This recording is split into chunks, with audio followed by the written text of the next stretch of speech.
All right, Mother Hayloft.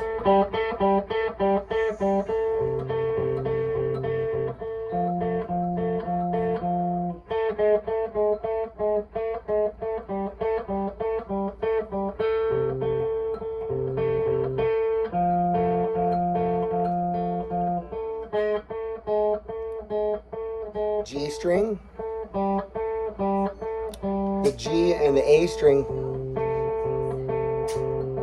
the G and the D string, back on the G string, or you can say string 3, and string 3 and 5, string 3 and 4, and then it's back to just the 3rd string. You're starting off on the 3rd string. Remember, we count the strings this way: 1, 2, 3, 4, 5, 6 towards us. Think about it. The little string is like, small, and the bigger string is big. Okay. Now the chords, if you're in standard tuning, E, A, D, G, B, E, then we would play the chords like this. You can do power chords. You can start with one note if you want: A, C, F, G sharp, or power chord, which is skip a fret and down a string, and you can make the power chord out of it. Fret 5 is your A, fret 8 is your C chord, fret 1 is your F chord, fret 4 is your G sharp chord. So behind the verse chords you got, and now rather than just letting it ring out over here, ringing, I use this part of my palm, and it actually calls it palm muting is the right term for it. And you get this kind of a chug, a sound, dunk, dunk, dunk, watch. That's because my hand is laying on the strings over here. So you see, I like to start from back here and slide my hand up until I get the sound. And it's sliding it back and forth across here. Here it's not having any effect, and as it rolls up to where the strings, you hear that? Right about, almost right on top of your saddle there. Gives it a real good sound for the song.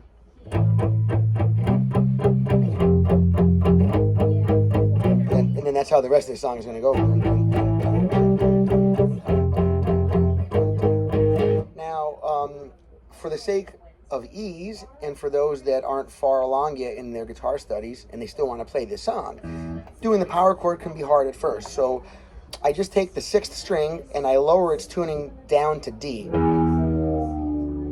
Okay, and my tuner says D. And if you hear, it will be the same note, but an octave lower than your D string. Still a D note though, okay? Just an octave lower. If you don't understand that, ask me in the comments below. I'll send you some videos about it. There we go. Now, in that tuning, instead of a power chord looking like this, which is hard for people that are just starting out, it takes a while before you can form these chords and move them quickly. So in the beginning, I teach my students to do a 1-finger version. This is called a drop D tuning, because we're just retuning the 1 string, just the 6th string gets dropped down in tuning from an E to a D, a whole step. So from an E to an E flat, and then an E flat to a D. And now the tuning, what happens is, because we move this note down in tuning, basically, then to play that note, now we have to move it up, which then puts us in a position where both notes we need for the chord are right on top of each other, and we can make a 1-finger chord. So it's fantastic for beginners. It's fantastic for people that have been playing forever like me. I'm getting older, my hands hurt sometimes, but if I play for too many hours a day. So it's just a way to relief, instead of this all the time, and this hand shape and this kind of thing, you can do power chords. You can reverse your wrist angle and push on them like this, and use a complete opposite set of muscle groups. I highly recommend learning how to do that. You'll get to play until, age won't become as much of a factor in your playing speed or abilities as you get older, if you learn how to go between different ways of playing, okay? So now this drop D is a gold mine for that. And it works for older people who want to work less to play the guitar, and it works great for beginners who simply, if you're just a young kid, you don't have a lot of strength, this is a fantastic tuning, because you can do all of your all of your power chords with 1 finger. So now, before where I was doing that 5 fret, 8 fret, now instead of that, it's going to be above where this finger was, because now that note has moved. So now my frets are going to be 9, 10, 3, 6, not 9, I'm sorry, 7, 10, 3, 6, 7, 10, 3, 6, and it's still the chords A, C, F, G sharp, A, C, F, G sharp. That goes on for the rest of the song, and then it goes back to the riff again.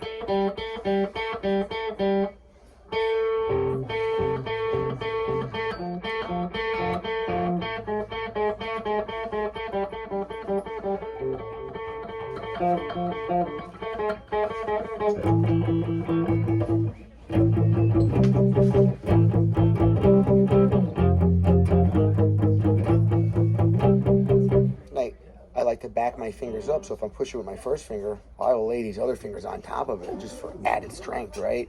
Rather than having to put all of that pressure just with one finger, you know, common sense. I say, okay, I'm playing the guitar, but I still look at it like practical. You know, if I'm trying to push this down, why would I use just one finger? I've got a whole handful of fingers. So I've developed a way to stack my fingers like that, you see?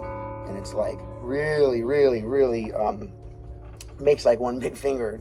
Uses a fraction of the energy per finger as compared to trying to do a bar with just one finger, right? So something like this is a lot harder than this. That's barely taking me any effort to push. All right, like the video, subscribe to the channel, turn on the notification bells, drop a comment below.